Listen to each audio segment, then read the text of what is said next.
آج سے 23 سال قبل پنجاب یونیورسٹی میں ایم اے انگلش کی ایک طالبہ وجیہہ عروج نے یونیورسٹی پر ایک بہت دلچسپ کیس کیا۔ انہیں ایک پرچے میں غیر حاضر قرار دیا گیا تھا، جبکہ وہ اس دن پرچے دے کر آئی تھی۔ یہ صاف صاف ایک کلرک کی غلطی تھی۔ وجیہہ اپنے والد کے ہمراہ ڈپارٹمنٹ پہنچی تاکہ معاملہ حل کر سکیں۔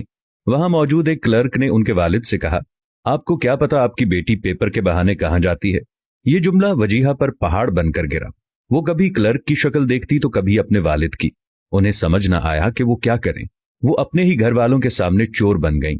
وہ کہتی ہیں کہ ان کی والدہ بھی انہیں عجیب نظروں سے دیکھنا شروع ہو گئی تھیں۔ کیا ہی اچھا ہوتا کہ کلرک صرف اپنے کام سے کام رکھتا۔ وجیہہ کے بارے میں اپنی رائے دینے کی بجائے وہ حاضری رجسٹر چیک کرتا یا اس دن کے پرچوں میں ان کا پرچہ ڈھونڈتا، لیکن اس نے اپنے کام کی بجائے وجیہہ کے بارے میں رائے دینا زیادہ ضروری سمجھا، یہ سوچے بغیر کہ اس کا یہ جملہ وجیہہ کی زندگی کس قدر متاثر کر سکتا ہے۔ وجیہہ نے یونیورسٹی پر کیس کرنے کا فیصلہ کیا۔ اس کیس میں ان کا ساتھ ان کے والد نے دیا، جو کہ خود ایک جج رہ چکے ہیں۔ کیس درج ہونے کے 4 ماہ بعد یونیورسٹی نے اپنی غلطی تسلیم کرتے ہوئے عدالت میں ان کا حل شدہ پرچہ پیش کر دیا اور انہیں پاس بھی کر دیا، لیکن معاملہ اب ایک ڈگری سے کہیں بڑھ کر تھا۔ وجیہہ نے یونیورسٹی سے اپنے کردار پر لگے دھبے کا جواب مانگا، لہٰذا سن 2000 میں پنجاب یونیورسٹی کے خلاف 25 لاکھ روپے کے ہرجانے کا دعویٰ کر دیا۔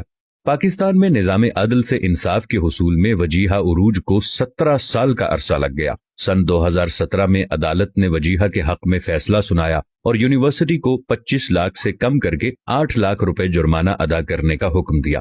برطانوی ریڈیو سے بات کرتے ہوئے وجیہہ عروج نے کہا تھا کہ یونیورسٹی نے میرے خواب چکنا چور کر دیے اور کبھی معافی نہیں مانگی۔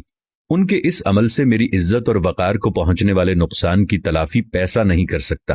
میں اتنا زیادہ ڈپریشن میں گئی کہ رو رو کے میری حالت بری ہو گئی۔ ابتدائی دنوں میں اس قدر ذہنی اذیت کا شکار ہوئی کہ ذہن میں خودکشی کا خیال بھی آیا۔ اپنے تعلیمی کیریئر میں کبھی فیل نہیں ہوئی۔ مجھے پتا تھا میں نے کیسا پرچہ دیا ہے، بہت زیادہ اچھا نہیں تو اتنا ضرور تھا کہ میں بآسانی پاس ہو جاؤں۔ وجیہہ نے اس ایک جملے کا بوجھ 17 سال تک اٹھایا۔ وہ تو جیدار تھیں، معاملہ عدالت تک لے گئیں۔ ہر لڑکی ایسا نہیں کر سکتی۔ خاندان کی عزت ان کے بڑھتے قدم تھام لیتی ہے، ورنہ یقین جانیے کہ جو لوگ سوچے سمجھے بغیر بات کر دینے کے عادی ہیں، وہ عدالتوں کے چکر کاٹتے پھریں اور اپنے منہ سے کسی لڑکی کے بارے میں نکلے ایک ایک جملے کی وضاحتیں دیتے پھریں۔ وجیہہ کے والدین نے ان کی ڈگری مکمل ہوتے ہی ان کی شادی کر دی۔ انہیں ڈر تھا کہ بات مزید پھیلی تو کہیں وجیہہ کے رشتے آنا ہی بند نہ ہو جائیں۔ وہ بہت کچھ کرنا چاہتی تھی، مگر اس ایک جملے کی وجہ سے انہیں وہ سب نہیں کرنے دیا گیا، اور وہ خود اپنی زندگی میں خود ان 17 سالوں میں مجرم بن کر پھرتی رہی، ہر ایک کو صفائیاں دیتی رہی۔